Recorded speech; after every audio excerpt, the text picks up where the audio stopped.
Buzzworthy Radio is on. The entertainment show that gets you up close and personal with today's hottest stars. Here's your host, Nabel J. Lee. Wow. Hey, everybody. Welcome to The Buzz at Buzzworthy Radio. Of course, whenever we return to Blog Talk Radio, there's always got to be something that we're talking about. And, of course, it is the Daytime Emmy Award nominations. They were announced today, this afternoon, on CBS The Talk. And CBS is leading the pack with 77 nominations. Young and Restless is leading the pack with the soaps, 27 nominations total for their show. Congratulations to you guys. And we're going to get into all the nominations throughout this show. We have a guest for you that we haven't done a show since, I think it was my anniversary show a couple of years ago. And we are back once again doing this one tonight. It's a big deal. We had to get this done. And everybody, of course, knows him on Twitter as SourceRyan from TV Source. How are you, man? I'm doing good, buddy. How are you? Oh, it's a huge day for all of us soap fans. When the nomination comes out, everybody gets to tweeting and Facebooking about everything that has transpired when it was announced. So we are kind of busy today. We're a little busy today. Yes, we were. It was a lot of unexpected news happening today.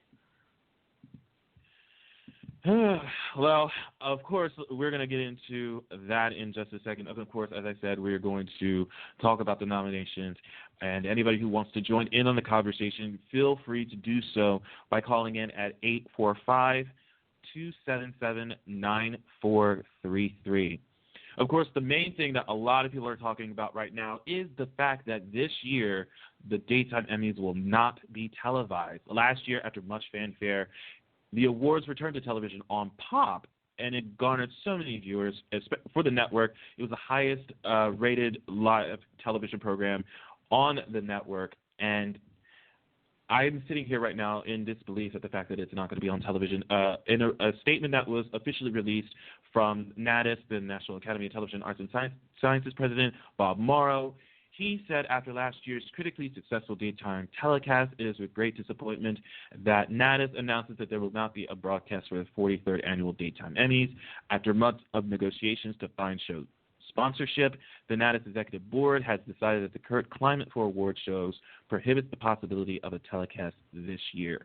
With that said, we will be putting on a world-class award celebration honoring the best and brightest of daytime television and look forward to an exciting show. All efforts regarding returning to the annual gala to television in 2017 are underway. All right. Let's start off with your thoughts on this before we get into mine, because I have several. How do you feel about the fact that it's not going to be on television right now? I've got two mindsets. From a fan standpoint, obviously, I think it's disappointing.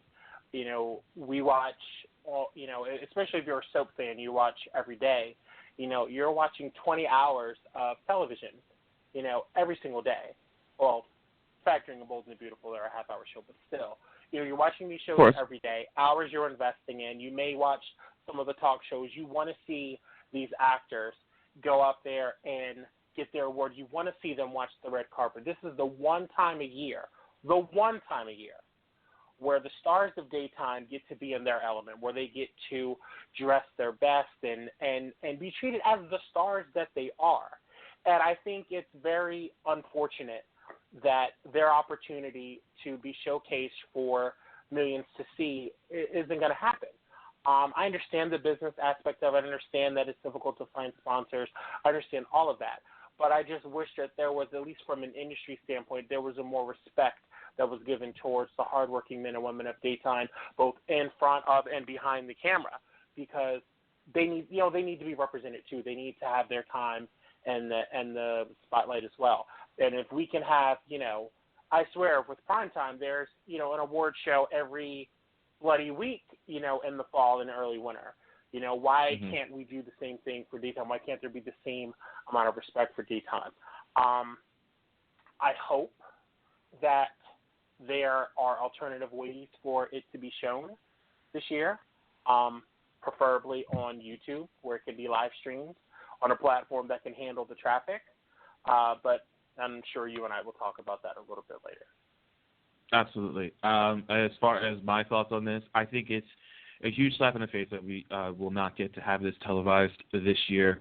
Once again, you know, this is the one time, as you just said just now, that these stars who put on tremendous work day in and day out, 5 days a week throughout the entire calendar year, to finally show up and get the recognition that they deserve, and they will not get the chance to have their fans watch them go up on stage, say their speeches. You know, basically, we appreciate these people, and we are not going to be able to see that. We're not going to be able to say anything because we won't get to see it. I think it's very upsetting about that. And as you said, I understand money is a big factor. Sponsorship is a big factor. I get it.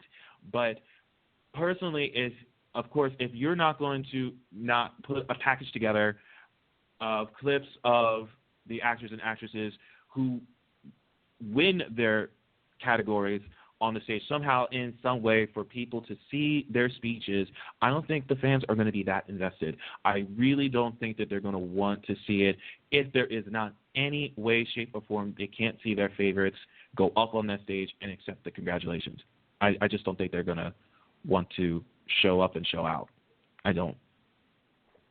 Yeah, I mean, as a fan, you know, one of the things I like is being able to see the emotion when they win. That, to me, that strikes me in my heart as a viewer, because you get to see them as they are. You know, these characters they're, I don't want to be cliche, but you know, they put their skin on. You know, they're inside their skin for hours, you know, a day in the studio. They put their blood, sweat, and tears into these performances. A lot of them, you know, go all the way out. Some of them shave their head for these things. You know, they really get into character, and to have them be able to see them walk across the stage, get the Emmy for something that they worked so hard for. These people are doing hundreds of episodes a year. Mm-hmm. That is what I want to see. That is the ultimate payoff as a fan of these actors. You know, that's what I want to be able to see. And I feel like if you're not going to, like you said, if you're not going to show that, it's going to be hard to drum up interest. So I hope that the shows do their part. I hope that the shows do their part to try to make this special again. You know, one of the things that you and I have talked about is, and just side note for a second, Novell and I have been doing this type of stuff, especially like this podcast hosting stuff, off and on since, what was it, a decade ago, Novell? Is that when it started? A decade ago, literally 2006, yeah. Yeah, so this is something that we've been talking about this for a decade, you know. Let the shows do their part to try to beef up the shows. I would love to see, you know, specific, you know, show montages. I would love to see, you know, special show packages previewing upcoming storylines. Use them as an opportunity to launch promotions for new stories. You know, do something like that. Wouldn't it be great if, say, you know, for instance, Tracy Bregman, if she's nominated for lead actress? Would it be great if throughout the course of the show, whether it's airing online or whatever, they aired, you know, best of clips, not even just her reel, but best of throughout the year or throughout the years from her past nominations? That would be great to see. Let the shows do that. Pad that airing out, because I can speak this as a fan and as someone who's had staff cover these events for years. Fans watch the Daytime Emmys for the actors. They watch the Daytime Emmys for the soap operas. There's not enough. You're not going to have fans, you know, writing long dissertations about, you know, somebody being screwed over for losing outstanding informative talk show host. No. What you will see is fans be very passionate about why they thought their favorite actor or actress should have won for these reasons. You don't get that for informative talk show host or game show host or whatever else. And that's no slight to them, but it's the truth. The drama categories are the main event, and that's what fans want to see. So build the show. Absolutely. Absolutely. The actors, as you said, the actors and the daytime dramas itself are the main draw and the main focus of this award ceremony. That is what draws the viewership in. And if you're not catering to that specific audience, they're not going to want to watch. They're not going to want to see this. It's pretty much the bread and butter of the show. And I think, as you said, they need to do things to keep it fresh, to revitalize the show. And I think last year they did that. But if you're not going to have it on television, you need to do more in order to revitalize the show and keep it fresh and think outside of the box. I mean, we have Michael Levitt, who is producing the show this year. Again, he produced it last year when it came back to television for the Pop Network. And to me personally, if you're going to have Michael Levitt produce the show and it's not going to be on television, you better hope that you are going to be doing something for these fans so that they can see what they're not going to be able to see on television, and possibly maybe not even online if they do not get a live stream going, whether it be on YouTube or on a website, again, like they did before. It's you got to do something. I don't want you basically saying you're having Michael Levitt produce this if you're not going to have something in the outcome. If there's no visible outcome from this, there's no reason for him to do it. None. Now, he's the one who did the TV Land Awards, correct? Yeah, he does the TV Land Awards, yep, on TV Land. Oh, So, and those are pre-taped, just so you guys know. If any of you ever watched the TV Land Awards, they are pre-taped. So it's one of those things where they do it a week or so in advance, and then they edit everything together, and it goes live to air a few weeks later on the network. So if they did something like that, if they did a clip show, if they did something to where they just put the clips up of each category on YouTube, make an account, a Daytime Emmy account, and put like the clips up. It doesn't have to be like a whole show. They can just do clips of each nomination category and put it online so that people can see what the speeches were from these actors online somehow, some way to get them to watch this without having to hear it from a blog or an online journalist just like writing quotes from what they said. If they, or we are not going to get into the Vine girls from hell, okay, on this show. And let me tell you, I already was mad about that earlier today. If they, for the love of God, do what they did again in 2014 and got the Vine girls or anything of that nature to do this again, I don't even have words to describe it. I really, really don't. But it's just, I think that it would be more rewarding for fans to see the expression on the actors' faces. Because honestly, who doesn't love seeing that?